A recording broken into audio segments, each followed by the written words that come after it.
Ladies and gentlemen, boys and girls, what's up?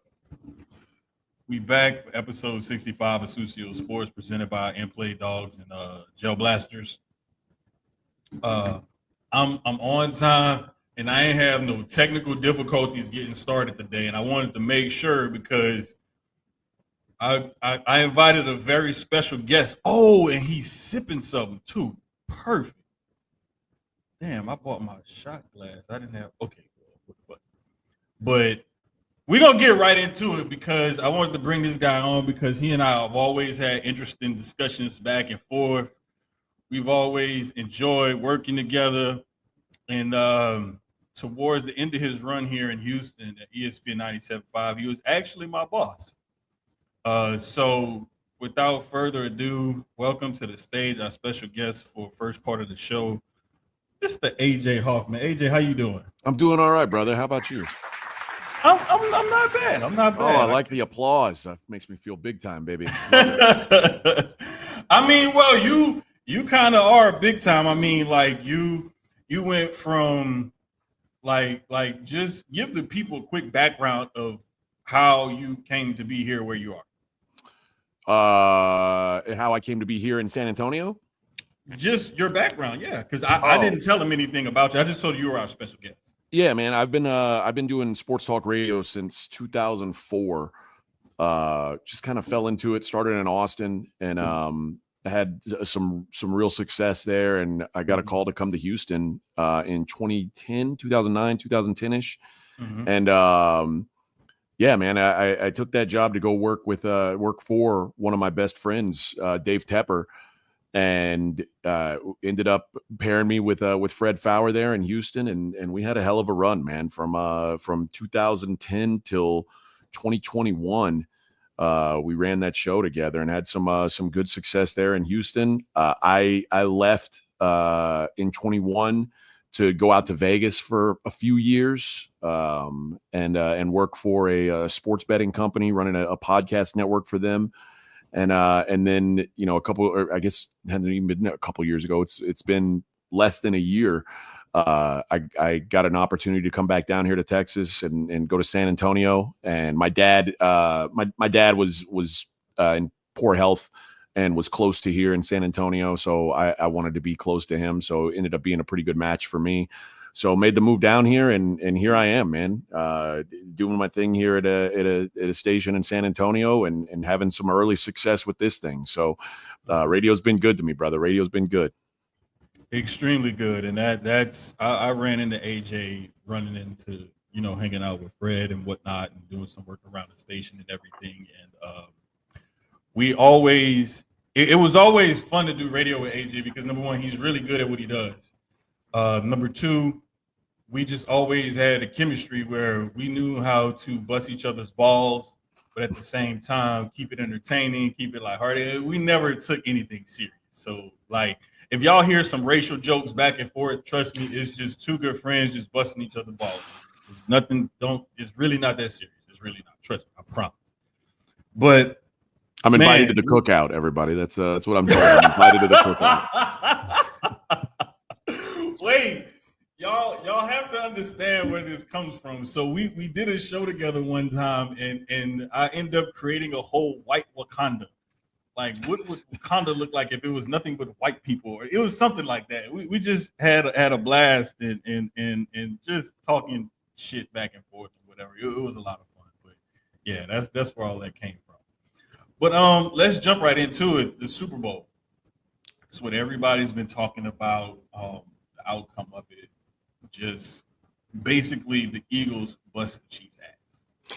Yeah, a bit of a surprise, I guess, just because I've been beaten into submission by Patrick Mahomes to where it's like, if it's a close game, you know he's just going to win, and that's just what he does. And you know, I assumed it would be a close game, and Mahomes would have the ball in his hands, and he'd find a way to win. And unfortunately for him, he never had a chance to do it. And I was so torn because I can't stand these Chiefs. I'm so over it. I just want something new. And I mean, don't get me wrong. I can appreciate that Patrick Mahomes is great. I get it. I appreciated that Tom Brady was great. I didn't like it. I didn't like go out and cheer for Tom Brady to win another one and another one. It's like, enough. And I've kind of gotten that way with Mahomes, and it probably is, in particular because the team that I cheer for, the Bills, it feels like they're the bridesmaid to him almost every year now, and it's just getting a little bit old. But at the same time, I don't particularly care for the Eagles. I don't think much of their coach, and I've been a sort of a known Jalen Hurts detractor. I don't know, maybe a hater. Yeah, I don't know. Yeah. But I was like, if you put Jalen Hurts on any other team, is he a good player? And I don't know. My thought is no. Like maybe on Baltimore with the way Baltimore's team is set up, but you just have to have a perfect storm to make a guy like Jalen work, and he's in the right spot. So kudos to the Eagles for doing it. But I've never been a believer that Jalen Hurts is good. Like I remember on Twitter at halftime of the game between Alabama and Georgia where Jalen Hurts was shitting the bed. And I tweeted out, they have to go to Tua at halftime. And at the time, nobody really knew who Tua was. But I mean, I'd seen some plays from him, and I knew that, it was going to be something different at least. And they went to him and won. And I was like, oh my gosh, this Jalen Hurts kid is done. The fact that he's already accomplished what he has is like a little bit of egg on my face, because I didn't even believe he was capable of that. But to go win a Super Bowl, it's like, man, the dude's the real deal, at least in the situation he's in. And kudos to the Eagles for building a team that fits their guy who has what I believe to be a kind of a limited skill set, but they've built a team that's fit for him. And sometimes that's all it takes, man. And, I see guys who, like a Josh Allen or a Joe Burrow or a Lamar Jackson who are way, way, way more talented than Jalen Hurts, and at the end of the day, he's got something that they don't, and that's how legacies are counted at the end of the day for NFL quarterbacks. It's how many rings do you have, and right now Jalen Hurts is ahead of all of them. Yeah, it's one of those things where sometimes people will say this person is a system guy, a system guy, where he can only fit into this system.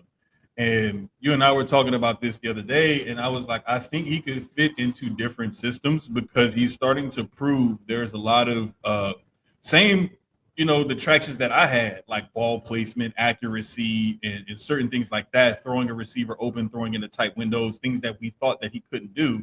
He's shown that he can do those things, not as consistently enough as you'd like to see from a high-level NFL quarterback. But again, it's because he has other skills that some of these other quarterbacks don't possess outside of Lamar and maybe Josh Allen, as far as his running ability is concerned. But he finds a way to get it done when his team needs him to get it done. And pulling this off kind of catapulted him, like you said, above those other guys because he has a ring, but also the performances that he's had in these two Super Bowls. Like the last one, he lost by 3, and he carried him. He outplayed Patrick Mahomes twice. Right, exactly. So it's like when you lose to Patrick Mahomes in the Super Bowl the way he lost last time, and then you outplay him and beat him this time, even though the defense was the one who carried the team this time, he just had to make sure he did his part as the quarterback by putting them in position to take advantage of what the defense had given them. So I still give him his props. I still give him his kudos. It's now, like you said, it's about adding to that legacy. What else can you do to add to your legacy to keep yourself, right at or above those other guys around you? And I'm no fool. I mean, I realize that guys can develop. Like when Lamar Jackson came into the league, Lamar Jackson in college was horrifically inaccurate. Like it was like, I didn't know if he was going to work in the NFL. And to go from what he was as a passer to where he is now, it's like, it's mind blowing how much he's grown. Josh Allen stunk his first 2 years. Like he was not a good NFL quarterback. And now he's the MVP of the league. I mean, I get that guys can grow, guys can develop, but I also look at Lamar and I look at Josh and I say, God, these guys physically have all the tools in the world. No wonder the sky's the limit on them. Mm-hmm. I don't look at Jalen Hurts as a guy who's got like this great tool bag. Like he doesn't have a cannon arm. He's like, is he an effective runner? Yeah, but he's not as fast as a guy like Josh or Lamar. He's running behind a really good line. And part of it is maybe I'm bitter about the whole tush push thing, how it's almost like a cheat code. And it's one of those things where it's like, come on, are we really going to do this? Like they don't let you. You're not allowed to push you're not allowed to jump over a guy to block a kick, but you're allowed to do this on the 1 yard line. The rule doesn't make sense to me, so I get frustrated with that. So there's all these things that pile into why I have a disdain for Jalen Hurts, but at the same time now at some point you've got no choice but to respect what he's able to do. So that's where I'm at now. I'm in the acceptance phase of Jalen Hurts. Breaking you down slowly but surely. Yep. Breaking you down slowly but surely. So we know you also have a background in gambling, professional betting, so on and so. You know what? Cheers, because I had poured this shot and I saw you were drinking some Buffalo. Cheers, Trace. brother. Cheers. But what are you sipping? Buffalo Trace. Oh, nice. Yeah, I'm going with some. I got some Redwood Empire single malt. It's very, very nice, very smooth. Yeah, the Total Wine over here on my end of town keeps plenty of Buffalo Trace in stock now. It's my favorite go-to. It's my favorite off the shelf. Typical, like you go to any liquor store, usually they got some good Buffalo Trace. That's the way to go. It's been one of my favorites. And the first day I walked into that Total Wine, and I saw they had the display in the middle of the bourbon aisle. Then I saw they had some also on the shelf. I was like, okay, let me grab one because they limit one. I went in there the next week, saw it again. I was like, wait a minute, this is crazy. The third time I went in there and I saw, I was like, okay, this is a permanent fixture. Yeah. I sometimes I will go in there and buy a bottle, and I haven't even finished the one I have, but I'll just buy it because before it was so you had to like really find it, catch it, stumble upon it, or get somebody to get it for you. But now that it's so readily available, I try to keep it around. It's a good move. Yeah, definitely. But back to your background in gambling, were there any prop bets that you saw that you either won, didn't win, anything you want to elaborate on, something that stuck out to you during the Super Bowl? Because I know prop bets are a huge thing during Super Bowl season. Yeah, my favorite prop bet was the second half to be higher scoring than the first half, and I kind of luck boxed it honestly because my whole handicap on it was the Eagles have been so bad in the first quarter of games, like offensively, it's just taken them a while to get going, and I was like, it'll take them. They'll probably come up with a 0 in the first quarter, and that was another one of my bets was both teams to score in the first quarter. No. Was even money. So I played that. But again, I was wrong on who I thought. I figured the Chiefs would be up, 7-0, 3-0 at the end of the first quarter. Turns out the Chiefs are the ones who didn't do any scoring. And then when they got that late touchdown at the end of the first half, I was like, shit, this is going to be hard because I need the Chiefs to actually do something. Thankfully, they did come to life a little bit and put some points up for me. But the second half ends up crushing the first half anyway. My other props, I liked Jalen Hurts anytime touchdown. I figure that's about as simple as it gets. If they get it to the 1 yard line, who it's going to be. I had a lot of Xavier Worthy props. I had over receptions, over yards.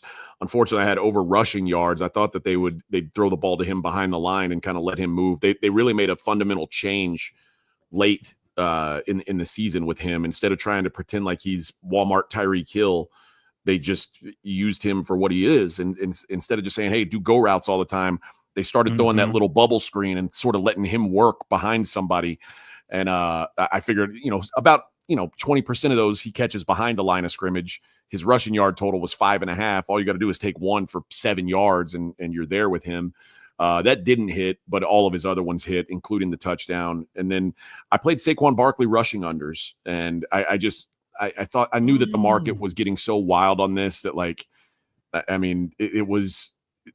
the Chiefs are a pretty good run defense. It was an obvious play. Just like the last time the Chiefs said, we're going to take away the run game. And Jalen Hurts ended up ended up not beating them with his arm the first time they played, but he had a great day passing. The last time, his first 2 playoff games when they went to the Super Bowl, he had like 100 something yards, 115 passing yards in the first 2 games, and he threw for 300 in the Super Bowl. Kind of similar to this. I figured, once the Chiefs are going to do the same thing they did last time, take away the run game and make Jalen Hurts beat him with his arm. So I said, I just don't see Saquon getting into the 130s, 140s. I mean, that's a crazy number to begin with. Right. Kudos to Saquon for like almost normalizing someone's prop being 127 yards or whatever it was, because that's not normal. Like, you don't get props where the running back rushing yard total is 127 and a half. That's a crazy number. And he was never even close to it. I left money on the table because I talked about it on my show. I said there was a prop out there that Saquon not to reach 70 yards rushing was plus 415. And I was like, I should play it. I'm so invested in this anyway. And then I was like, 70. It's like, I mean, he gets that rolling out of bed basically, and he didn't. So that would have been a nice little lick. It would plus 415 if I would have played that, but like an idiot, I didn't. But I did well on the props. But I just didn't. I didn't hit I thought the Chiefs would win. That was where I kind of gave some back on the Chiefs because I thought they'd be more competitive. Yeah, the one that I hit on was Jalen Hurts as the first touchdown scorer. Nice. I can't do the first touchdown. I just feel like it's such a crapshoot all the time. Yes. But I like an anytime touchdown. I like thinking, okay, I've got scenarios where I can see this guy getting in.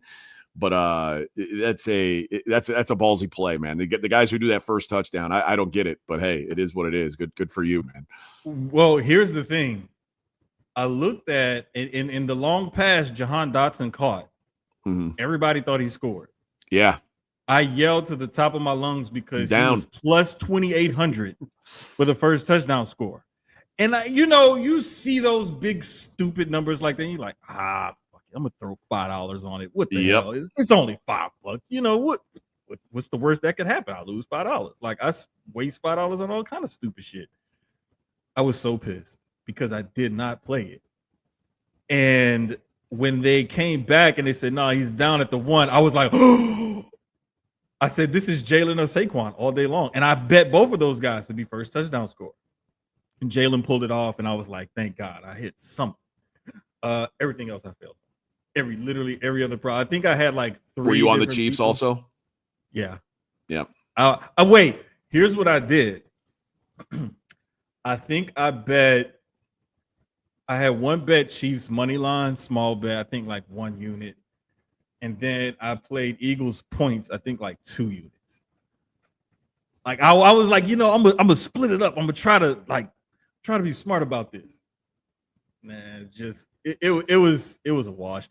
But I think the most fun that people have is when they get around the Super Bowl.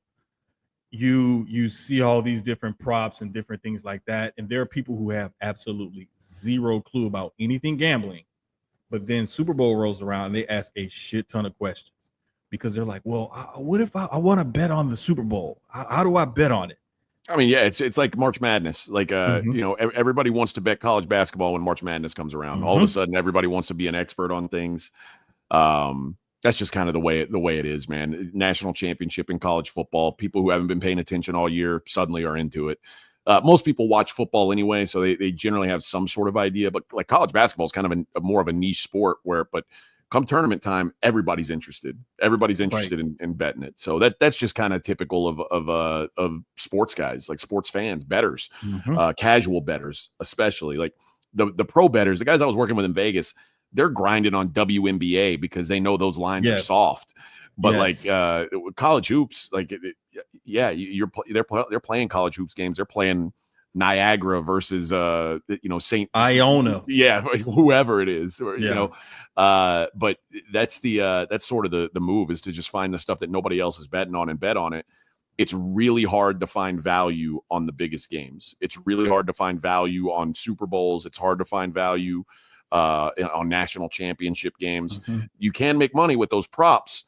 But as usual, the book, their hold is so high on those things that they've got all these exact score, exact winning margin between 3 and 6, 7 and 9. It's like they're winning on almost all of those. So of course the book is going to win overall.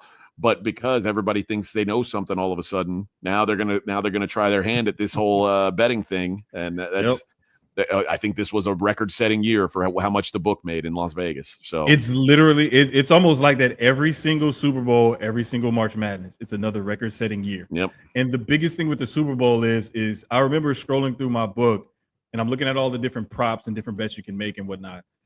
And what I saw was they had this little message and it says all wagers have action or all wagers have bets or all something like that, letting you know basically everything you see here listed has something on it.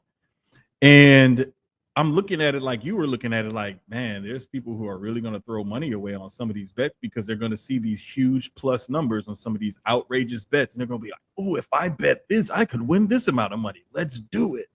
Well, I mean, think about it. Everybody who is making their first bet of the year on the Super Bowl is betting on Patrick Mahomes to be the MVP.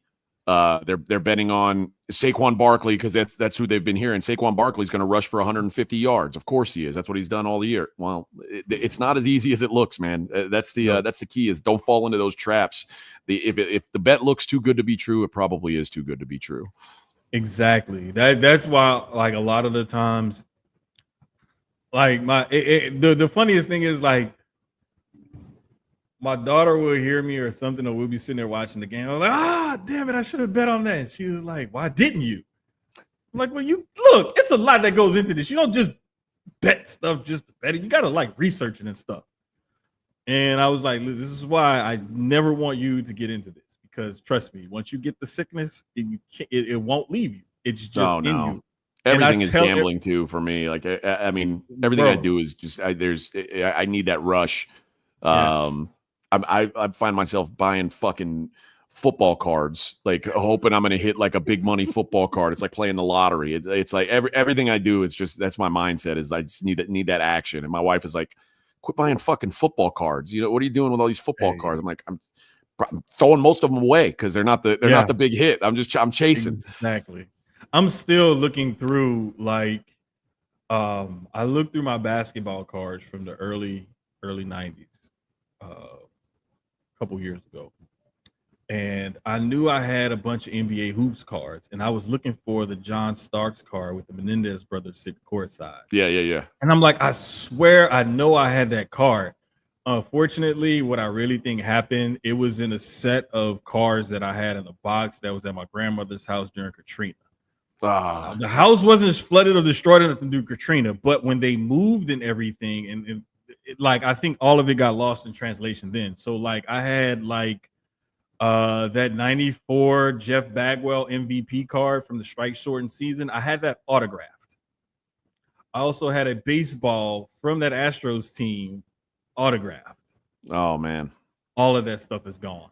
Yeah. So like I really, like, after Katrina and everything, that really soured me on wanting to collect cards and stuff, because I'm like, I can't go through that heartbreak again. Like I can't. No, I get it. I can't. Brother. But like it's just funny because we're coming up on March Madness, and that was one other thing I wanted to touch on before we let you go, because I know you're limited on time. But coming up, when people are looking at the field and different bets and whatnot, what is like a tip or a hint or something that you can give them to kind of guide them and be like, hey, do this and or don't do this?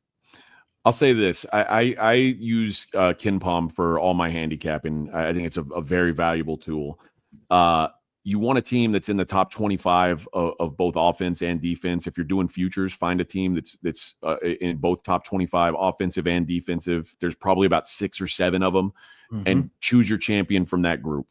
I always say, you want the team that you're choosing, you want to have a dude who's like the kind of a guy who can carry you. Tip pressure, ideally it's an NBA type guy, but some of these guys are, they're for whatever reason, like it's like Zach Edey was this last year. I didn't think Zach Edey was going to be that good of an NBA player. He's ended up being a lot better than I thought he was going to be. But you need somebody like that. You need a horse who can carry you in a tournament. So, and then when you end up doing it, narrow things down. And the most money I've ever made in March Madness pools and in my betting for a year was the year that Virginia won the national titles, probably 5 years ago. And the reason why I made so much money that year was because, 92% of the brackets had Duke as the national champion. Yep. If that was the Zion year, everybody's like, oh, Yep. they're unbeatable. Yep. And so if you think they're unbeatable, like I guess you got to play them. But if you pick them to be your champion, and you're in a pool with 100 people, and 90 of them have Duke, that means the rest of your bracket has to be perfect for you to win.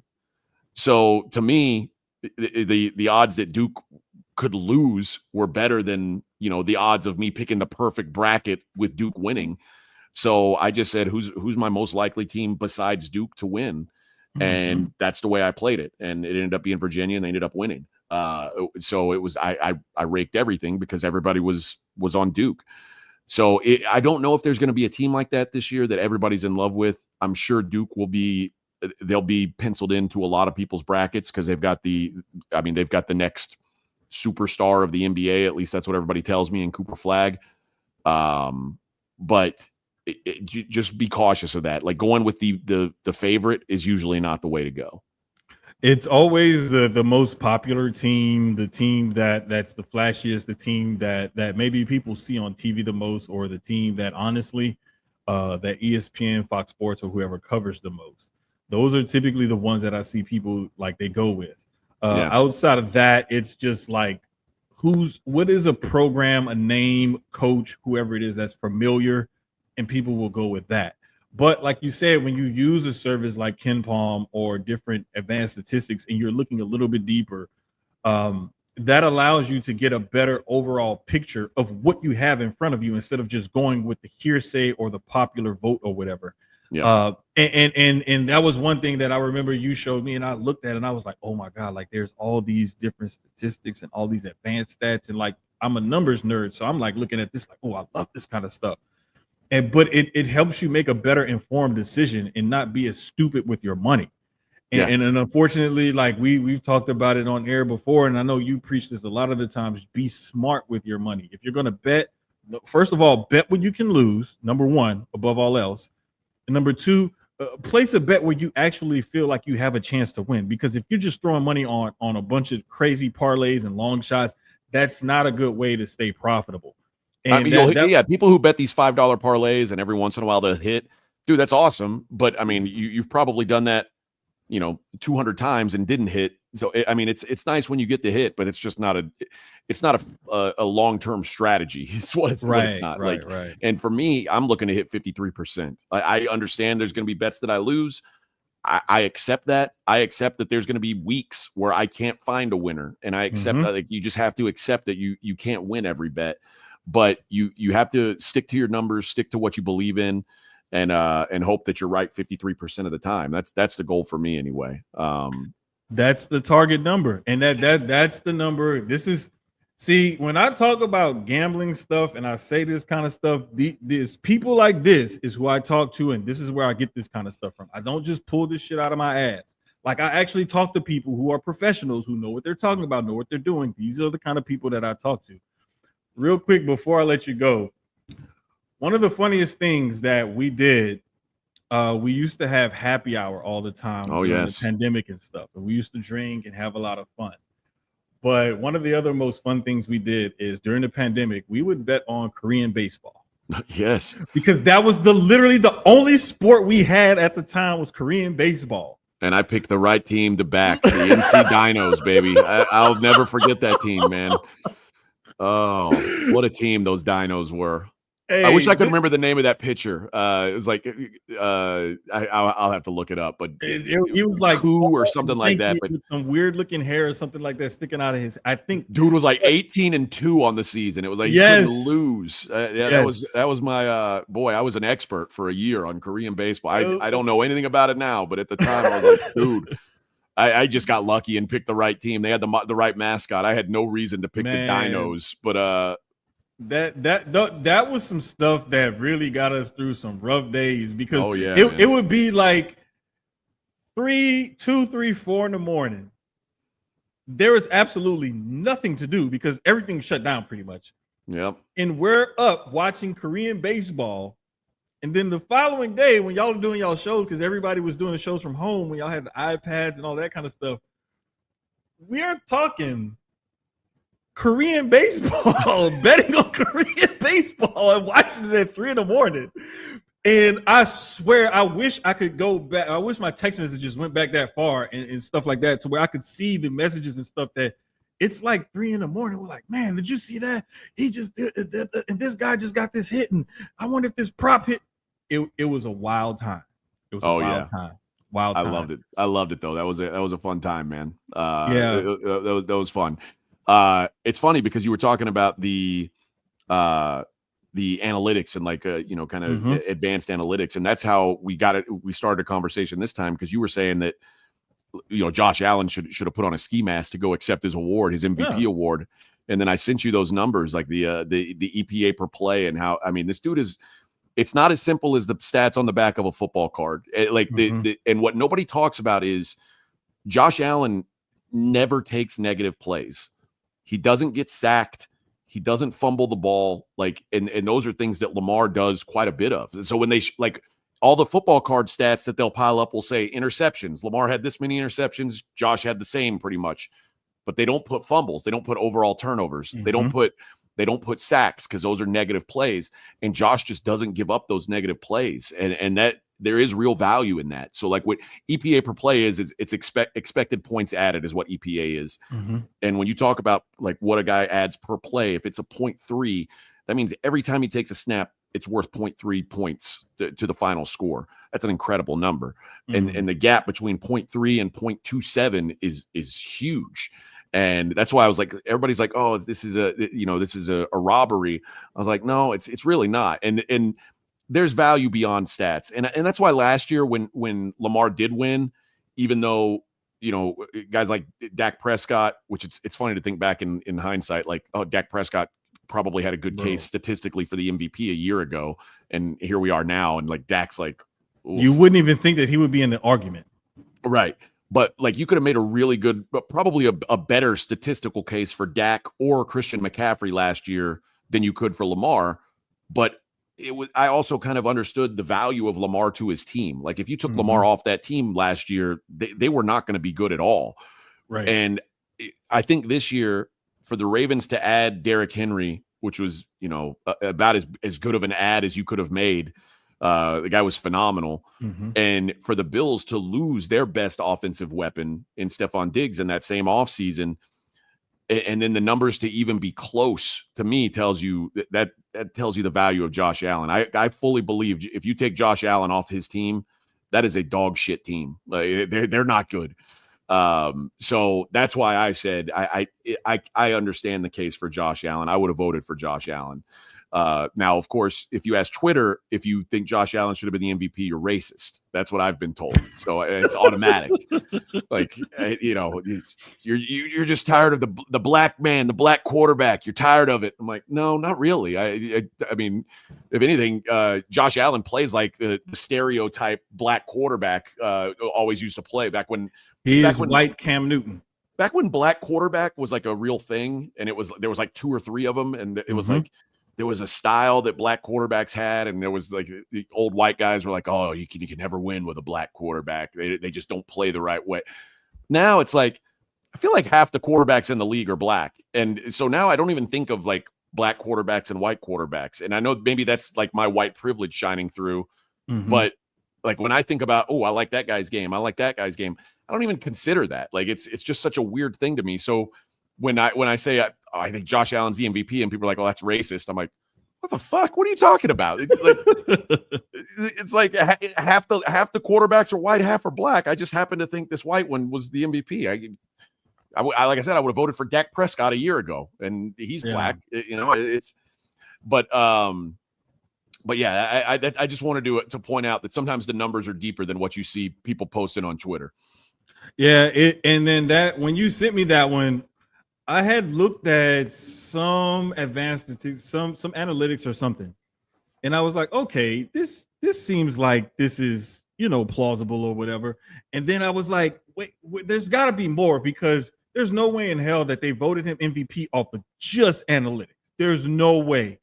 No, I don't think so. When I looked at the teammates and whatnot, and I looked at what was added and what was gained, what was added, and what was lost from both teams.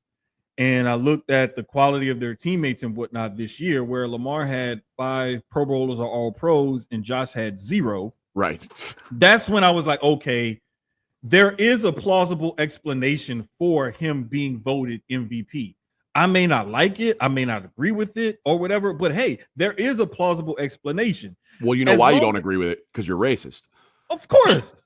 There ain't no white quarterbacks, bro.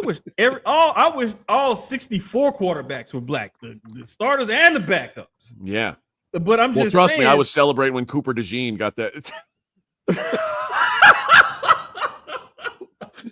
Representing, baby. Representing. Wait, the white cornerback. I was like, bruh, I want to say Cooper DeJean or Eagles defense or something like that was like plus like 4,500 or something crazy to score a touchdown. Not only did he not have an interception all year, but his first interception came in the Super Bowl and it was a pick 6. Yeah. And I'm just like, you know what? Like, there are a bunch of Tanners and Camerons and Colbys and Joshes that are probably outside right now with their Nike Tech sweatsuit on and some basketball shoes, most likely with a mouthpiece in, practicing their back pedals. Yep. Because it's like, you know what? I can do that too. No, that's one of those things I'd tell my sons, don't even think about it. Listen, you got a better chance of being an astronaut than being a white defensive back in the NFL. Hey, look, I'm not going to lie. Like, that oldest boy of yours, that boy good. He's pretty good. Man. I'm like, what the hell? Like, what are they feeding him, number one? That's a big old boy. And then what kind of training or coaching is he getting? Because I'm looking at him like how do you know to throw that pitch after you just threw this other pitch? Like, how do you put that together? And you fucking 16, 17 years old. Like, that don't make no sense. But I'm like, you know what? Kudos to him, man. He's put in a lot of work. I mean, I've paid for a lot of coaching over the years, and but you know what? If you're going to pay for that coaching, someone's got to show up and take it to heart, and he did, man. And he's grinded his ass off, and he's getting some good opportunities now. He's a senior in high school. They've got one of the better teams in the state. They just played a tournament against all the best teams on the West Coast. He pitched against a top 5 team from California, a high school team from California, and threw a shutout. So he's getting a lot of good opportunities, a lot of good looks right now. So I'm happy for him. He's earned it all. He's 6'5" because of my genetics, but the rest of it is he's done some good work, man. My little one doesn't give a fuck. He's not trying to study. He goes up and it pisses Jake off too, because Jake was always the kid in the cage, like working time after practice. He'd want to go from practice straight to the batting cage. My young one is like, he goes up and swings the bat like a caveman and just crushes bombs. And my older son's like, this isn't right. He's not supposed to. He does everything wrong, and he gets rewarded for it. And it bad breaks, but that one's gonna be even bigger than Jake. He's like, that dude's 12 years old, wears a size 12 shoe. Shit. Oh yeah, that kid's he's a monster. He's about 2 inches taller than Jake was at his age. If Jake had a mullet, I'm just saying. I know. It must be it gotta be in the hair, bro. It gotta be in the hair. Must be it. Man, I see Dr. Dre on 290. That's bringing me back to Houston, man. That's the old school Houston Twitch names, Twitter names. Hell yeah. We got to bring the audience in, but man, I really appreciate you. Kept you a little bit longer than what I intended, man. All good, I really appreciate you coming out. We're going to have you back on again, probably sometime around March Madness to talk about the betting and whatnot then. All right, brother. All right, man. Take it easy. Take care, bro. That was AJ Hoffman. He's on 94.1 at Star Sports San Antonio, I believe is what it is. You can catch him 6 to 10 a.m. Central Time over in San Antonio. I know it'd probably be a lot of like San Antonio, Central Texas sports and whatnot, but if you just listen to AJ and especially follow him on Twitter, he had his Twitter handle up there at AJ Hoffman, or I think it's AJ is the real. Follow him on Twitter. He is excellent resource if you want to get into gambling and talk and stuff like that. But yeah, man, just props to AJ for coming through for us tonight. Take another shot for our guest. Oh, wait a minute. First, before I forget, let me pull it up on Twitter right quick. Give me a second. I almost forgot.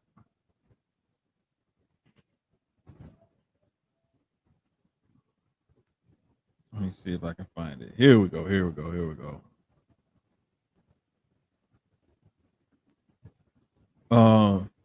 Let me make sure I got this picture up right and pull it up.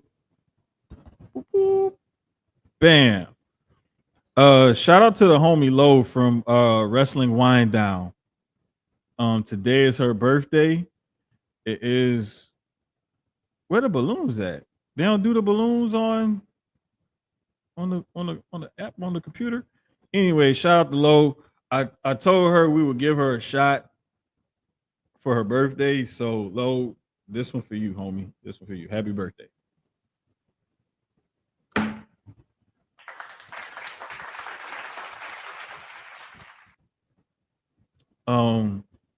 Low is a really excellent follow if you're into wrestling, especially women's wrestling.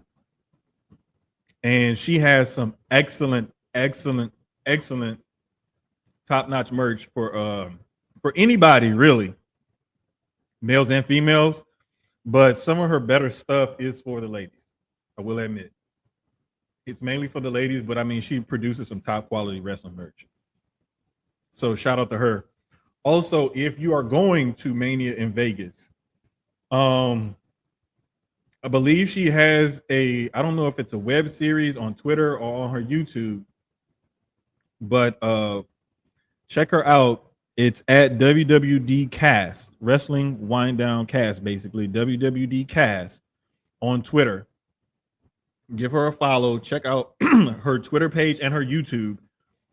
And she has a series, I believe she started on the best places and recommendations to stay and to eat while you're out there in Vegas, because she is a local, so she does know the city in and out. So again, shout out to Lo. Happy birthday, homie. But yeah, it's been a crazy week. I'm just glad that we got through the Super Bowl. It was very entertaining. People had their thoughts about the game, especially the halftime show. Good Lord. I'm not even really going to get into all of that. But just it was a great week. I really enjoyed it because I wanted to see a good game. I really did. I always love to see a good game. And like I said last week, and that was another prop bet I forgot to get with AJ on, because I actually bet the under. I think it was like at the time when I placed it, it was like 48 and a half, it was 48 and a half.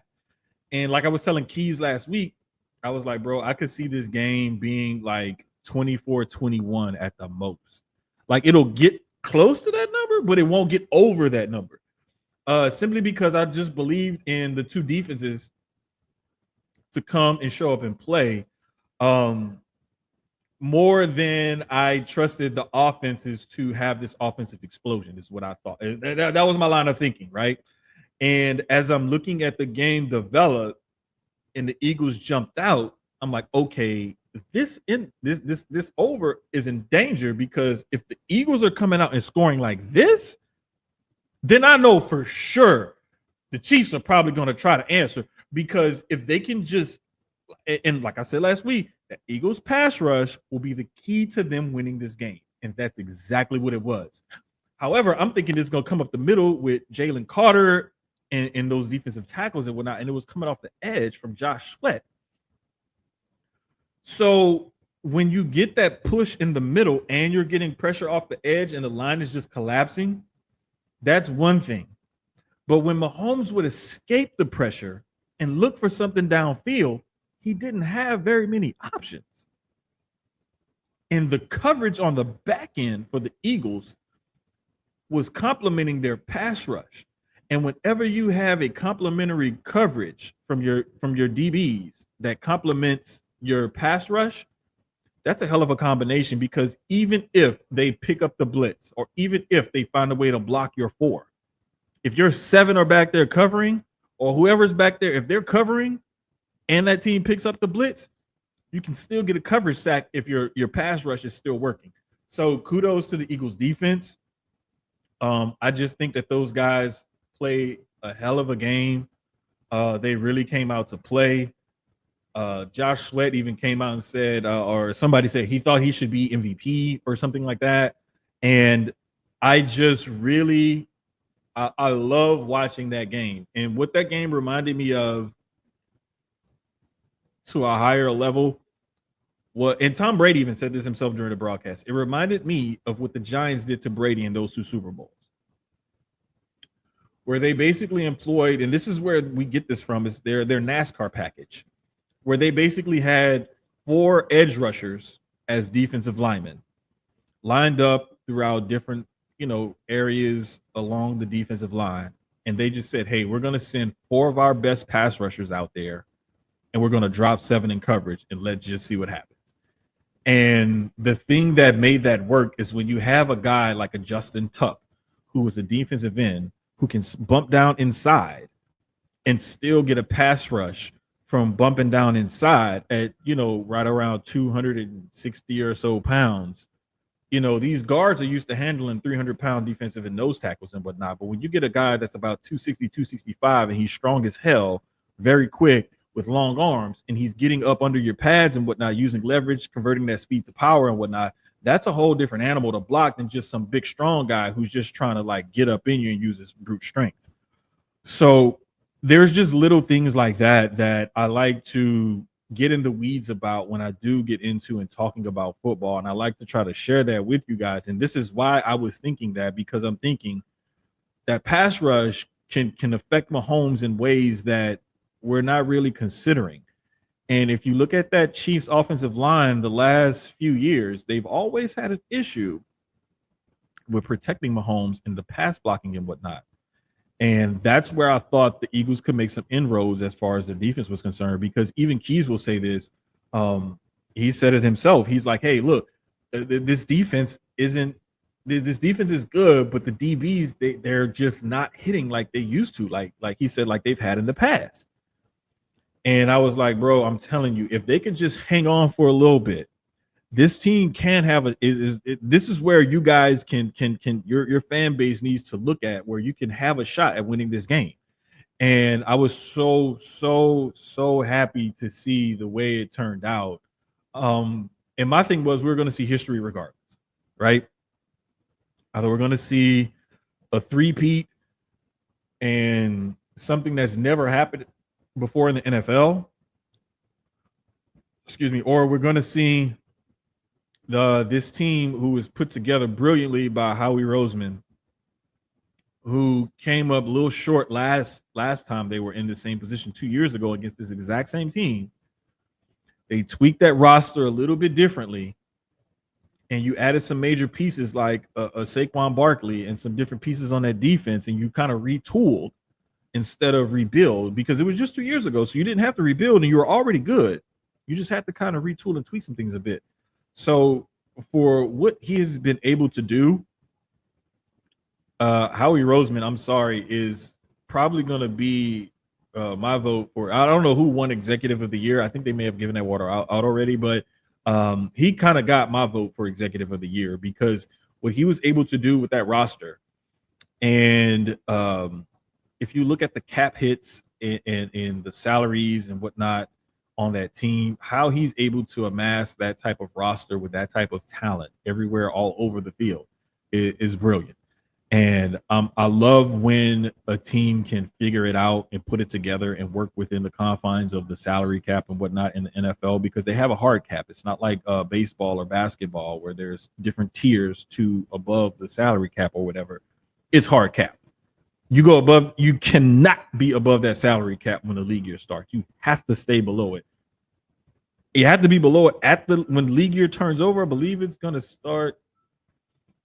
I want to say it's sometime next month, if I'm not mistaken. It's before the draft and free agency and everything else, but you have to be below the salary cap by the time the league year starts in March, before free agency. It doesn't matter how far under, you just have to be under that number. But to make the moves that he's made over the years and to keep this team competitive and lively and whatnot, and actually to finally win another Super Bowl, I give Howie Roseman all the props in the world, because that's not an easy job to be an NFL GM, to build a good team, number one, but to also consistently keep that team good, number two. And they won these two Super Bowls in the span of 8 years under two different coaching regimes, with two different quarterbacks. Technically three, if you want to count Carson Wentz, part of that year, because he was, front runner for MVP before he got hurt that year. So to do this under those circumstances, I got to give that team props, because that's a major deal. You know what I'm saying? That's a major deal. But like I said, you're either going to see a three-peat, or you're going to see this team who had this redemption story, who has this quarterback who, like AJ even said, he didn't even think that Jalen Hurts was going to be this good. I didn't even think Jalen Hurts was going to be this good either. And it was just one of those things, man, where that kid has learned how to, and I say kid just because I'm old as fuck. Like, he's still a kid to me. But this guy has learned how to, he's tweaked his game enough to where he's made himself a better player and a better quarterback. And he's actually gotten more accurate, because the passes that he has thrown this year, I want to say he was at around 63, 64 or so percent. I know he wasn't at that 65 point, but he was at like 63, 64% this past year. That is unbelievable. Because I looked at him as he's more of a running, athletic type of quarterback. And you look at his build, and he's built more like a running back, because he's about 6 foot, 6'1", about 220, 215, 220. Roughly the same size as like Edgerrin James was when he was a running back for the Colts. Edgerrin was about 5'11", 6 foot, about 215. So you look at a guy like that and you think running back, maybe one of those, high impact safeties or a smallish linebacker or something, right? Because those linebackers now are getting smaller, more quicker, more agile, and they look like big safeties as opposed to linebackers. And you look at this guy, he's a quarterback. And then you look at the offense in which he came from at Alabama, and it was a spread offense, but they catered it towards his skill set. And you're thinking, how is this guy going to translate to the NFL? When I saw that he was a second round pick, I was like, okay, they're thinking spot starter, quality backup. He's a quote unquote football player. Let's just get him in here because he's a winner. He's a coach's son, a very, very extremely high character guy. And so you're like, okay, having somebody like that on the team, in the locker room, especially in the quarterback room, is just good for your overall value of your franchise. But to see the way this guy has worked his ass off and developed himself and gotten better and grown the parts of his game that needing shoring up, and accentuated his strengths by his coaching staff and the team that's around him, is just the perfect situation for him. And there are detractors, and it's not like, nobody saw this coming. And I was having a conversation with some friends of mine this past week, and I was like, we can't fault Nick Saban for not foreshadowing this when he decided to bench him for Tua. We can't blame that coaching staff for going with Tua when they did, because Tua ended up outplaying Jalen, and they won that game. And Jalen was one of the first people forget about this. One of the first people that congratulated Tua when he got to that sideline during that game was Jalen Hurts. And you can go back and watch that game. It was in the Georgia Dome, I remember. Or Mercedes, whatever the hell Atlanta has their football stadium. I don't like that. I don't like the Falcons. I'll say that. I'm not gonna say I don't like the city of Atlanta. I just don't like the Falcons or Falcons fans. But when you look back at that game, Jalen Hurts was one of the first people to congratulate Tua when he came to the sideline. He was celebrating because he's a team guy. Again, like I said, a high character guy. And then you think about it, all these years later, both guys are starting quarterbacks in the NFL. Both guys have had second contracts and have gotten re-signed to big money deals as starting quarterbacks for their respective teams in the NFL. So you can't say, well, how come Nick Saban didn't see that? No. hindsight is always going to be 2020 because you can look back and be like, well, he should have saw this coming. How the hell can you see that coming? And the one thing that I compare it to all the time is, and people are sometimes really like that revisionist history and that hindsight is 2020. Like people take that shit to an extreme. And the one thing I will tell people is, how can you second guess coaches, front offices, or athletic directors if you're going to go to college level or what have you, for not foreshadowing something, seeing something coming, or predicting something to happen, or why didn't you use this player in the right way or what have you, when every single day of your lives you go by what the weather people say on the news, and they can accurately predict the weather, and they will tell you they cannot accurately predict the weather, but you will walk out of your house every single day and prepare for your day according to what that weather person says, or whatever that app or whatever says the weather is this. If you rely on the weather and you believe the weather, and they're hardly ever 100% correct, how can you not believe in a coach or front office or something like that? It's the same thing. It's a crapshoot. And that's the thing that I keep trying to get people to understand and realize is like, I understand you're fans and you believe in your team and you bleed, sweat, live, and die with your team. But you can take a whole lot of stress off yourself if you just look at things for the way they are. Take off the fan colored glasses, be objective sometimes, and be like, hey, it ain't hitting for what I thought it was gonna hit for. I don't like the way this is going, blah, blah, blah, blah, blah. Okay, cool. I know not everybody's gonna do that. What up, House? Shout out to the homie House, man. Real quick, shout out to my boy House. House been hanging with the fam and whatnot, and I saw House post a picture with his pops, and I've seen House. He showed me pictures of him, his mom, aunts, and everybody else, and I was like, man, House don't look like them. I seen him and his pops together. I was like, yes, I see where he gets it from. But anyway, man, that's my guy. Love that dude. But anyway, like it's one of those things, man, where people, they think that, like, I know one of the bigger things, I'm a Saints fan, and when Saints fans saw Zach Bond balling out this year for the Eagles, they're like, well, what the hell? Why couldn't they figure out how to use it? Blah, blah, blah, blah, blah, blah.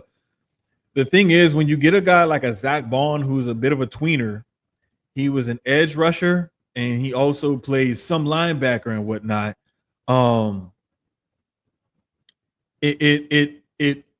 It can frustrate you when your team doesn't know how to use this person and they move on to a different team and then they blossom. And it's like, oh, well, how come you didn't figure this out? And blah, blah, blah. They look at their system that they're running. They look at what they can do with that player. How can they develop him? What does he do? And so on and so forth. And you're looking at it from a perspective of, how does it fit into my system, and what can I do to help this player and help my team? And it's one of the things like I know when James Harden went from the Thunder to the Rockets, not a lot of people saw a future league leading scorer or league leading an assist or an MVP. They just saw a really good ball player. But when you put him in a system where it allows him to thrive and take control, he turns into a whole different animal. Same thing, like kind of similar in football, a little bit different. But when you see Jared Goff play in the Rams system, and then you flip-flop him and Stafford, that's when you see, like, oh, wait a minute, Jared Goff is actually kind of good. It wasn't just Sean McVay's system. Jared Goff is actually a good quarterback. And you saw Matt Stafford, and it was like, when you put this kind of guy on this team surrounded by this talent, yes, he can win a Super Bowl. So there's going to be some times where things will fit and they won't. And it just depends on what it is. And just like we talked about with Jalen Hurts, And AJ was like, hey, I don't think Jalen Hurts would work in different other systems. And I told him, like, we were talking about it, and I was like, hey, I think he can work in other systems because he's starting to improve. And I just feel like he's the type of player who would find out what is asked of him and live up to those expectations. A lot of fans got to realize that it's okay to be a fan, but you got to understand the NFL, NBA, and MLB is a business. Like Triple H said, was best for business. Exactly. It's what's best. Shout, man, shout out the house because that's one of the realest comments ever. And it's something that I preach all the time. And it's like you have to do what's best for business, what's best for your team. Sometimes what's best for your team, it may not always be what the fan base likes. But I mean, it is what it is. And that's just how it goes. House is funny because that Dre, this Dre is not this Dre. We got two different Dre's in here. This Dre is the milkman. This Dre is the truck driver. It's two different Dre's in here. But yeah, that just a little bit. Dre said the lacrosse Dre, milkman Dre said, I hope all is well. That's right. I shout out to Dre, man. We gotta get him. Dre, I know you at the press conference and stuff for the PLL things and stuff like that in lacrosse, but we got to get you in here next week to give us a rundown and everything. If you have time, if you're not busy with the Drelax podcast, or if you're not busy with Aim High, go check out Aim High and Drelax podcast, two other pods that we have on the CDB Multimedia Network. The Drelax podcast is dedicated to strictly lacrosse, and Aim High is Dre's fitness, athletic, and mental health pod. So shout out to Dre for the content that he's getting and producing and everything right now with those two podcasts. But we got to get Dre in here to talk about this weekend coming up. Tune in and follow him on Twitter. Hold up, let me pull his Twitter up so I can get that to y'all real quick. Boom. Where is it? Bam. Okay. All right, let me pull that up. Okay, here we go. Okay, so I'll put it big for y'all so y'all can see it. So that is @_ Sir Laxalot. Follow him there on his Twitter.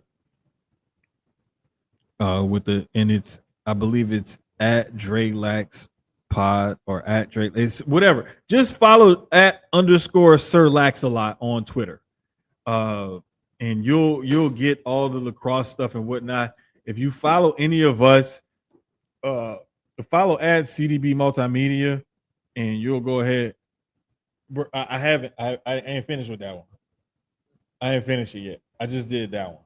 Yeah, I time ran late. That's this big giant.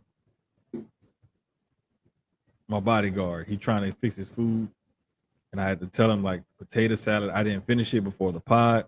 Oh, take that chicken out. Yeah, take the chicken out. It's done. I just didn't. I was cooking dinner, and then pod time ran into dinner time, and so I just had to, like, cut it short. So I finished the dirty rice, finished the chicken, but I ain't finished the potato salad. So it is what it is. I'm just letting y'all, pulling back the curtain and everything. But yeah, man, like, it's crazy because Dre has really gotten in good with a lot of the people in the PLL, the Premier Lacrosse League, and the Women's Lacrosse League. The WLL was getting ready to get started. He's at the championship weekend and everything right now, literally, and I believe that's what it is. Dre will have to, like, correct me if I'm wrong. I know I'm probably wrong, but that's where he's at right now.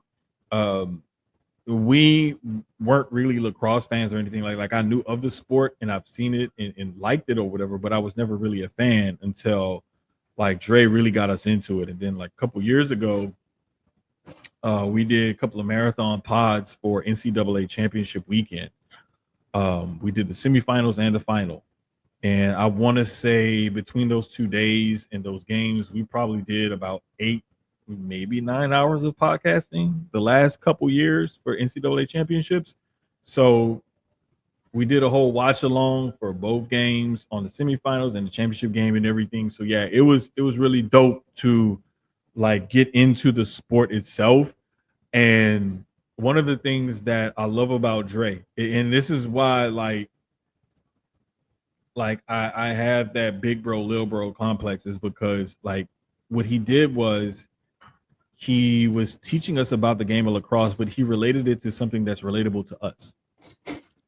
So he was like, if you think about it, like lacrosse is basically like a little bit of hockey, a little bit of football, a little bit of basketball mixed together.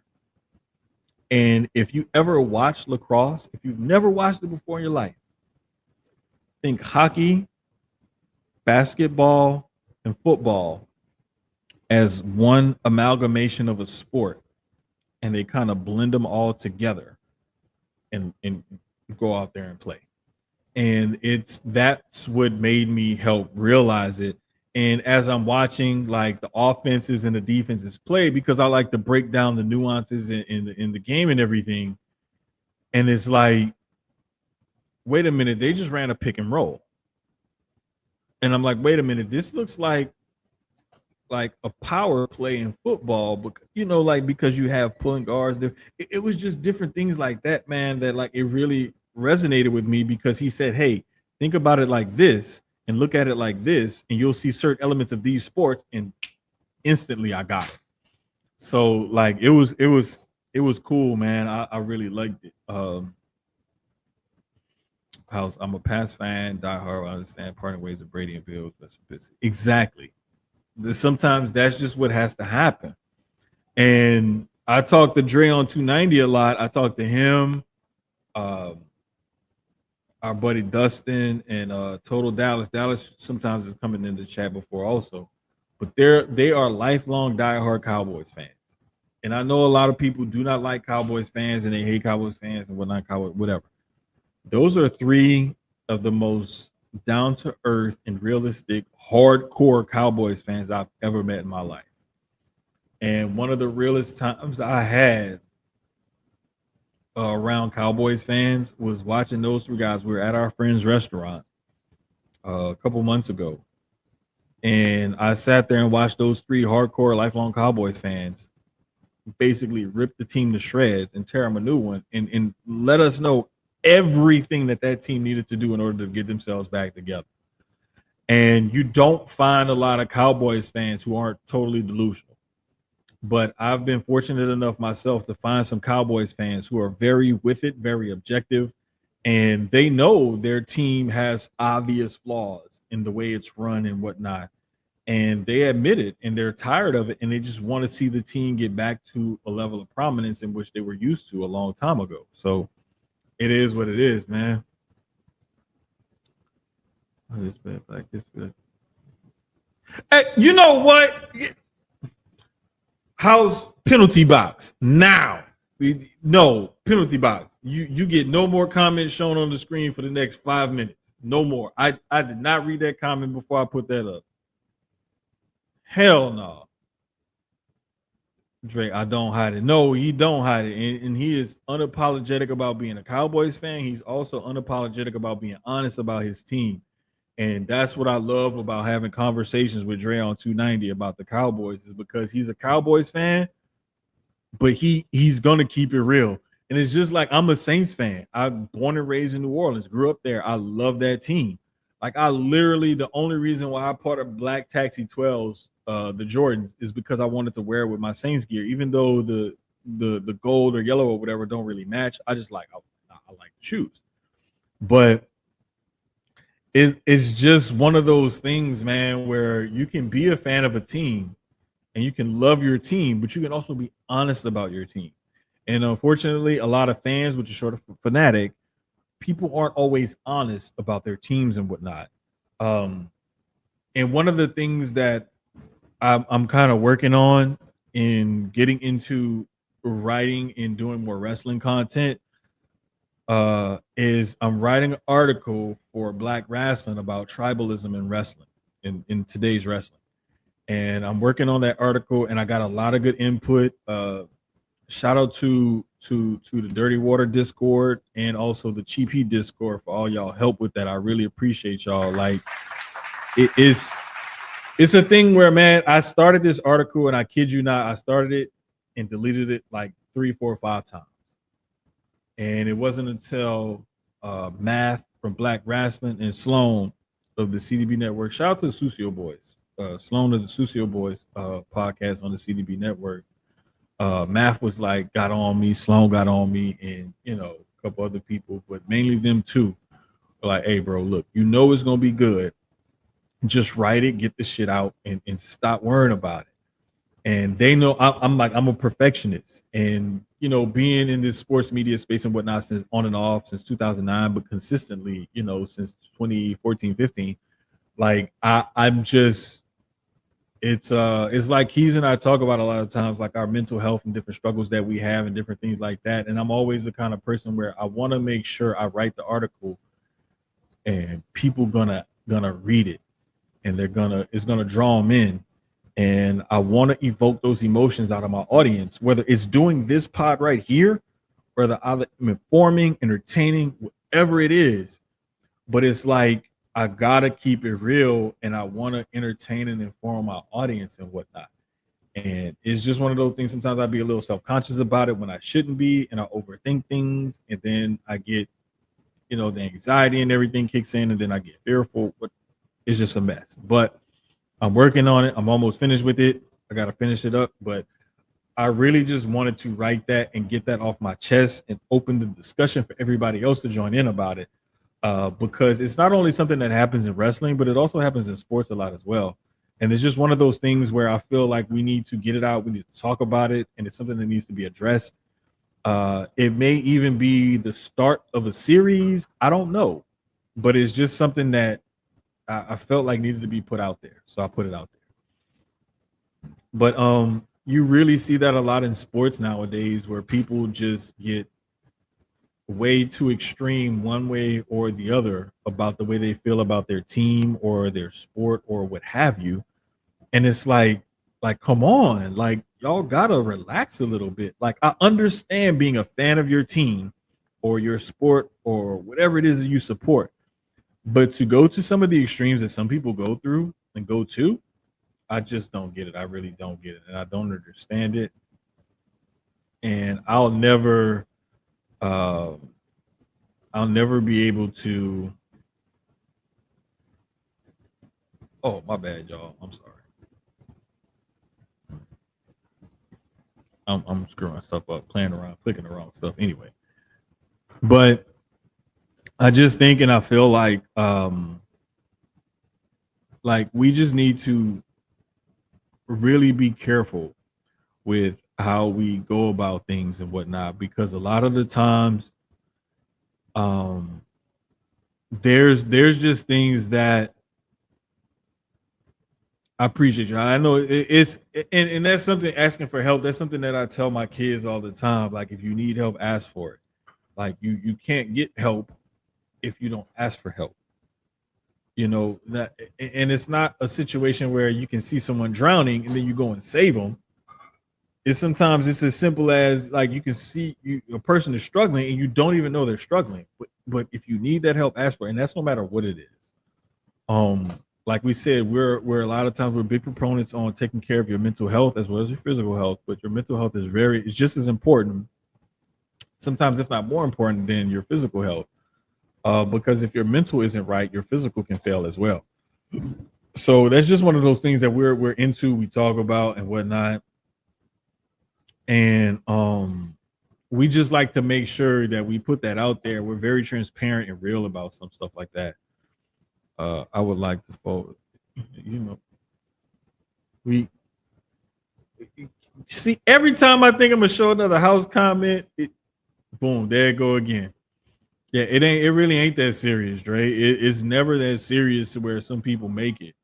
And unfortunately, that's the thing that like people don't understand. It's like they don't realize it's not that serious, and they take it too seriously. And then next thing you know, they're all fucked up in the head or whatever. My mental ain't doing good. Reach out. You know what? And that's just behind the scenes kind of stuff. Like we gonna. I just want to tell my story one day on podcast. We understand mental health and why. And this is why it.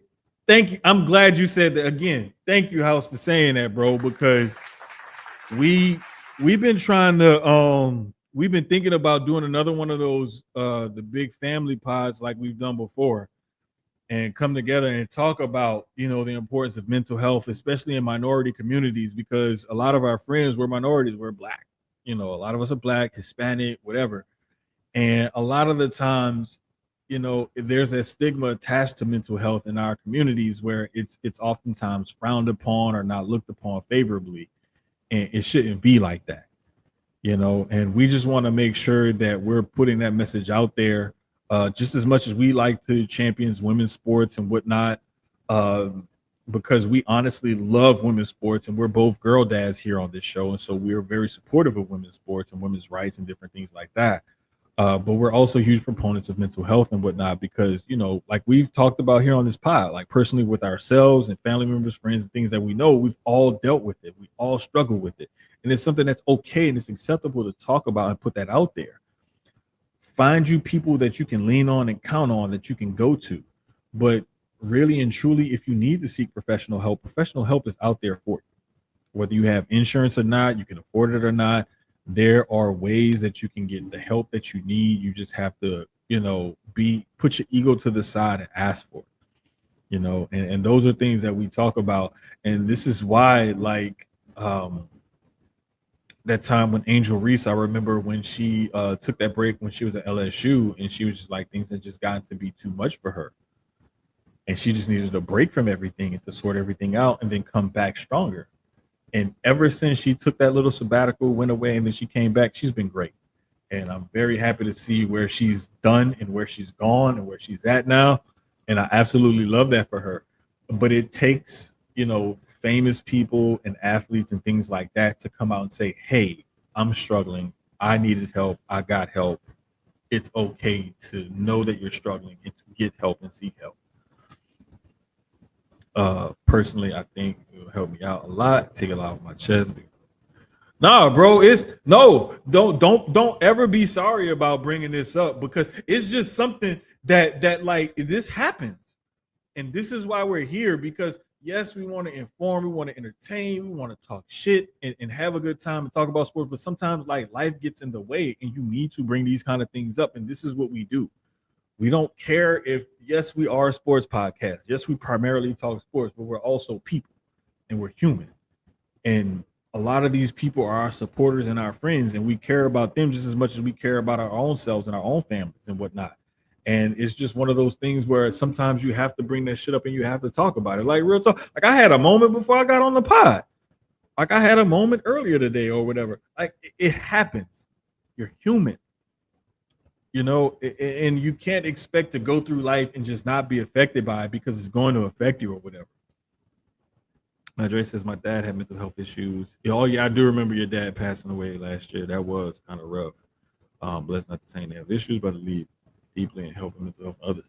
And straight up, like I've been through a lot of crap, and I've talked about it here on the pod and whatnot. And Dre on 290 has been one of those people that in my inner circle who I've leaned on a lot. And there's been times when we have to lean on each other, and that's just what friends do. And that's that. You don't abandon your friends when they need you the most, because sometimes you're dealing with stuff and you don't know how to get help or whatever, and you don't know how to navigate those situations. But that's where your real friends and your real circle and the people who really care about you, that's where they come in at. That's where that support system comes in at, man. Yeah, bro, like I can't tell you, like, I'll never forget one of the funniest things. It's kind of crazy, bro. But like I was always having trouble sleeping and stuff, right? And Dre was like, bro, I got this stuff. I think it'll help you. I was like, are you sure? He was like, man, look, it helped me. And I'm thinking, okay, Dre a little bit older than me. We both got different health issues or whatever. I'm like, okay, whatever. He gave me this stuff. He's like, hey, don't use too much of it because it'll knock you out. Like, all right, cool. So I'm thinking, oh, I better take it easy.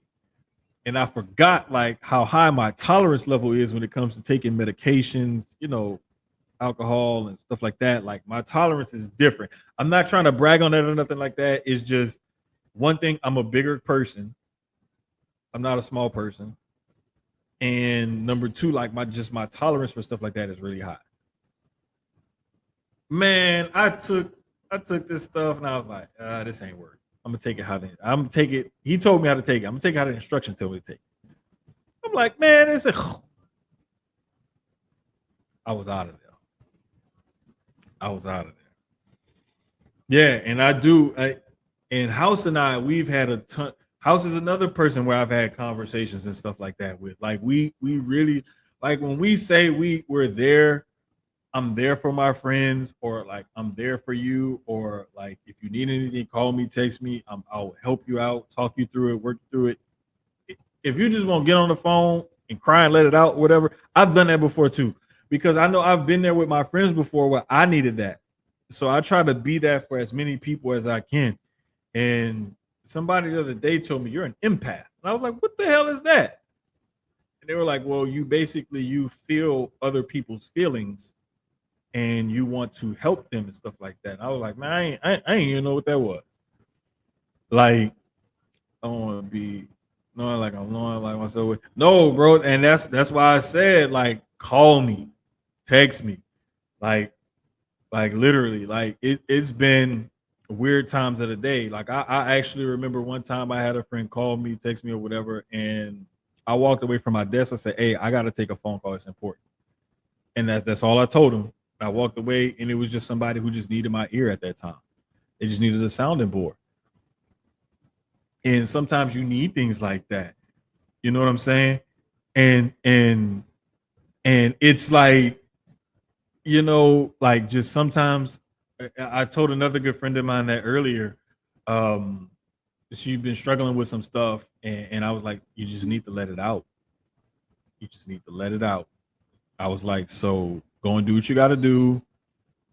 If you need me, call me. But you just got to get that. You got to get it out your system. You just got to get it out, because sometimes holding all of that in can really destroy you from the inside out. Bro, let me tell you, this is what happened, Dre. This is how it got me. So the thing says, I think it's like 5 or 6, sprays or whatever. My dumb ass, I went ahead and did like, swallowed it, took a sip of water to get the aftertaste off my tongue or whatever. I was like, all right, cool. I laid up in the bed. On top of that, I used the essential oil calming sleep spray from Dr. Teal's. Get it at HEB or whatever. Or as my son calls it, Diddy juice, the Diddy spray. I misted that on my pillows. I took the little spray stuff that Trey told me about. All right, let's see what this is going to do. I turned on a video. And I want to say within 10 minutes or so, I was out. Bro, that 3 or 4, that 2, 3, 4, it didn't hit me. I felt like it may have worked, but I wasn't sure. But when I did the recommended thing on the bottle, maybe a little bit more with it. Sweet spot. I think I found it. But yeah, man, like my phone is on. Exactly. Like you if you need a person, like you need people like that in there. You know what I'm saying? And God dang it. Bro, wait a minute. What happened to my I don't know what I did, man. I messed up something, y'all. I messed up something. I don't know what I did. I did something. But anyway.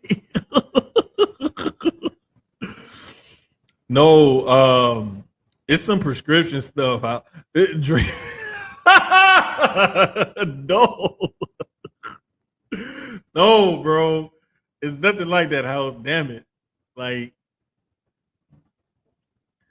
that's what I was trying to do, is change the damn banner, and I kept clicking the wrong thing. My bad, y'all. Y'all know I be messing stuff up all the damn time, so my bad, y'all. But no, like, it's just one of those things where, like, I knew I knew it probably worked because I saw the ingredients and everything, and I know Dre ain't gonna tell me nothing crazy. So I was like, okay. I just every so often when I'm like feeling kind of antsy and that ADD gets to work in my brain and stuff, and I need my brain to just slow down, I'll just take a little bit of it. But nah, the NBA is coming up. Trade deadline just passed. We talked about some of the stuff last week and everything. But oh yeah, that's the name of it. Liposomal Tranquinox Deep. If you need something to help you sleep, let your doctor know, hey, I heard this works. Can you give me a prescription or whatever for it? That's the stuff that it is. And I still have some of it. Like I keep it in the fridge, like it tells me, keep it cool, whatever. Like that's some stuff that really between that and the the uh the uh the lavender chamomile essential oil and whatnot, those two things work in conjunction, and I can almost get a decent night's sleep using those. But it's like my brain is just like super active.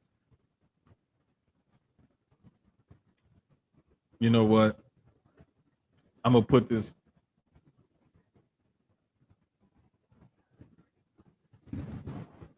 And I got to take that comment down. Yeah, that this is why I love House, because House gonna be House no matter what. But no, the one thing that still came out after the trade deadline was the Lakers Hornets trade, basically centered around Mark Williams going from the Hornets to the Lakers and Dalton Connect and some picks and whatnot going from the Lakers to the Hornets, was rescinded because of some things that the Lakers found on Williams's physical once they conducted the physical. So that trade was rescinded. Guys went back to their teams. Dalton Connect told JJ Redick, hey, I need a minute before I can actually come back and play. This has been a lot. I don't think Williams has actually fully reported back to the Hornets as of yet. It was just a crazy, weird thing where you normally think these things are a formality where they disclosing, hey, he has these injuries or whatever and whatnot when guys are out hurt and they're still getting traded. However, the Lakers supposedly said they found some things that weren't disclosed that they weren't comfortable with or whatever by their medical team, and so that's why the trade was rescinded. So it's something crazy. It weird. It happened. I have seen stuff like this before, but I've also seen it where the trade was quickly reworked and then it went through. I've never seen a trade just totally rescinded and not be reworked. So that's what's kind of different with this one as opposed to the ones I've seen previously.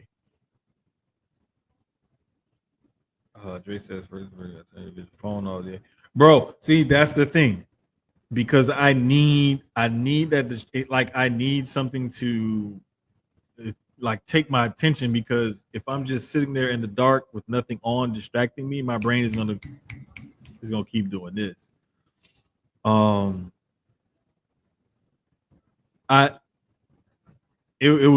It was crazy. That was more last week's show. House, you missed out on that. Was episode 64 where we talked about it a lot more. But I think like they're restoring the feeling basically, and the whole Luka trade was something that reminded me, like I said last week, of old school trades where there was no social media, there was no race to be first, and you just kind of heard about it as it happened.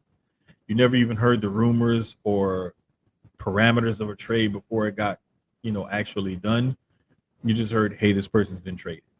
And that's what it reminded me of. And I pray that that's what we get back to, where there aren't as many leaks and whatnot coming out. You've been around for a while. I think man, shut your ass up. I ain't that damn old. Shit.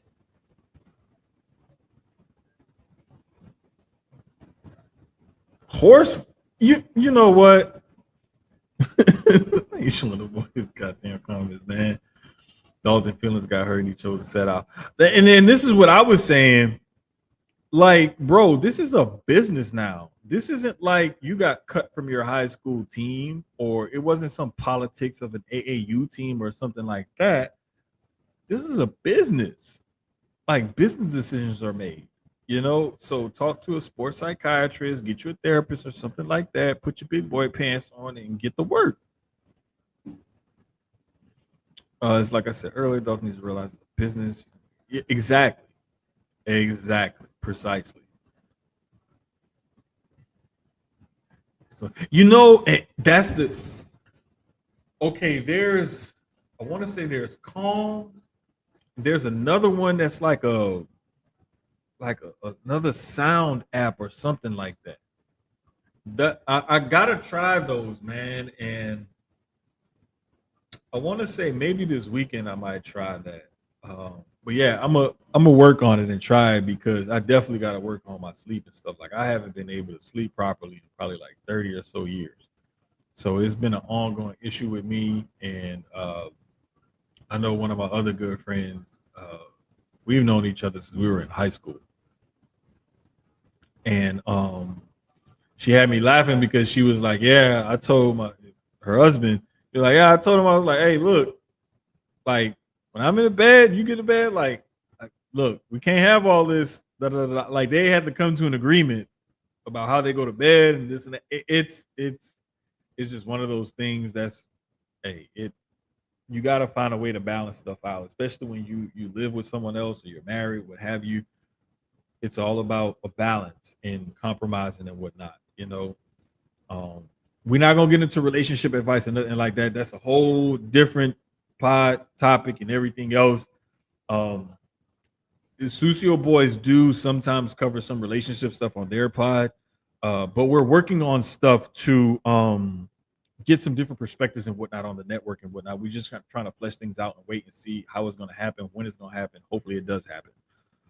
But I gotta get on the homie about that because like the logo, the name of her pod, the concept, and everything has been dope. And she knows who she is, and she knows that I'm speaking directly to her when I say this. And we did not forget. We're still waiting. And we're praying and hoping that you do come through because we do need that perspective. But yeah, man, if there's females out there that want to either come on Sucio Sports, Dre Lax, Aim High, or Sucio Boys, get at us because we're a bunch of guys that are doing this network thing together, potting and whatnot, creating all this content, and we do need some female perspectives on a lot of these issues and things like that. We could really use y'all. A lot of the times we conduct. Shout out to A-Hun, man. While I'm thinking about it, that's another thing that we've been doing on the network is holding a ton of Twitter spaces, especially lately. Sloan has started up his Cushion Caffeine Twitter spaces where the topics are just general, whatever the hell comes to mind. We talk about it, shoot the shit, whatever. But A-Hun has been doing some spaces where he's had some excellent music topics and whatnot. And a couple of days in the past week or so held like marathon, like music spaces where we just get different topics and he comes up with all these different ideas and discussion points and whatnot. And just putting it out there in the universe for everybody to talk about. And it's been crazy to see the response and whatnot. And he even tapped into an overseas market in the UK because he ended up going into a Twitter space with some UK people and getting a bunch of followers and people DMing him, asking him questions and whatnot. And it's just crazy how this thing literally snowballed from just us talking or whatever to A-Hun was like, hey, I think we can do something with this.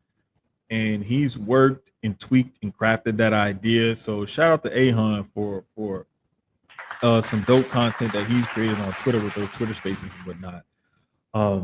We do a lot of those. So like I said, if you're following us on the network, any of us on our personal pages or any of the podcast pages or whatnot, or the main CDB multimedia page, you'll see us. Follow all of us. It'll pop up wherever we're live or in a Twitter space or something. Click on it, come in, talk, sit down. Like we may be a little bit rough around the edges and whatnot, but I mean, we love each other and we love y'all. And if y'all support us, we support y'all. We don't really want no trouble, no beef, no this, no that, no nothing like that. It's just if you can agree to disagree, everybody will be fine. And that's one of the biggest things that I'm not even gonna go on a rant this week, but I just will do something real quick. Um, I'm not even gonna play the beef music like I usually do, simply because I just want to read this off and have everybody just kind of take this in for a second because there's two different things that we need to realize whenever we're having a debate, argument, discussion, or what have you, right? Oh, we know you're gonna show love and support Drake because you would be right there with us. You know what I'm saying? Dirty water boys getting dirty. Oh, that right there, man. That Jesus. So, bro, like I've been saying, we shooting shots all 2025. We shooting shots all 2025. Like, I just want to see everybody happy, healthy, and successful. Like whatever we can do to help you out or help us out, like we're more than willing to do that. Like it's just the pie, and what people don't realize, the pie is big enough for everybody to get their piece. There's no reason for you to gatekeep or hate or be jealous or do anything divisive or anything to anybody else or what they're doing because that shit ain't gonna get you no closer to your own goals and dreams anyway. So why even do? Excuse me, why even do it? Okay, but we as a crew, as a group, we love and support one another, and a lot of the times we check each other too because one of us may be out of line or maybe saying something stupid. Or we have to like remind each other sometimes, hey, bro, like this, and that, and the third, whatever it is. But we rope each other back in, and it's all because we have a genuine love and respect for one another, right? Oh shit! Breaking news: Alex Bregman has agreed to a 3-year, $120 million deal with the Red Sox with 2 opt-outs. Wow! Wow! So I'm guessing the way this is reported, it sounds like he has an opt-out probably after the first and second year, which makes sense because if it's a 3-year deal with 2 opt-outs, those are the only 2 times you can have an opt-out. This is huge because I did not think that Alex Bregman would get 40 million a year. Evidently, and I'm wondering if those opt-outs are team and or player options as well. That's always a thing, is if they're player options or team options. I'm imagining it's probably going to be the first one. Is probably going to be it. Who knows? It could be team or it just depends. But that's going to be interesting to see where those opt-outs are and if they're team and or player opt or mutual options. Because sometimes there are mutual options where the team and the player has to agree on. So that's crazy. That threw me all the way off. But anyway, like I was saying, when you're debating or going back and forth about something, I'm not even gonna read it off to y'all. I'm just gonna say, look up the definition of the word fact and look up the definition of the word opinion. And those are 2 different things, 2 totally different things. Oftentimes, people will end up stating their opinion, how they feel or see things, and present it as gospel or as a fact. That is not the case. You need to learn how to differentiate between what is a fact, something that's provable, tangible. It's like, the sky is blue. You can look outside and clearly see the sky is blue. That's a fact. An opinion is, I think the sky is more North Carolina blue than it is this other blue. I think it's more Columbia blue than this other blue, whatever it is. That's an opinion because those 2 different blues are shades of blue. You may see it one way, somebody else may see it a different way. That's an opinion. If the sky is blue, what shade of blue is up to you, but it's blue. So that's just an example of a fact and an opinion. If there are facts, there are opinions. Please know which is a fact, which is the opinion. Differentiate between the 2, and you will save yourself a lot of headache from listening to stupid people present their opinions as facts. I had to deal with I had to deal with, I don't know if it was yesterday, today, or whatever, but I felt the need to drop the Seahawk go get some bitches video twice in one day. This was yesterday. Yeah, yesterday. And I'm like, anytime I have to use, if I use that video, it's a major deal. But for me to have to use that video twice in the span of a few hours, I was like, what the fuck is going on with people today? But anyway, man, we appreciate y'all rocking with us tonight. Shout out to AJ for coming on the show and adding some whiteness, some milk to the show. Because every so often, you can't just keep drinking straight coffee. You got to add a splash of cream to it sometimes. So it was good to have AJ on, man. I haven't talked to that dude, like talked to him, done radio, whatever with him in a while. So it was good to kind of get together with him. Hopefully we can keep bringing y'all some more informative and entertaining guests in the future.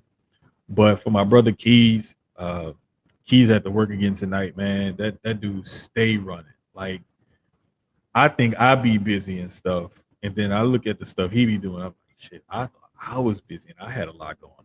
Like, nah, hey, he got me beat. Trust me.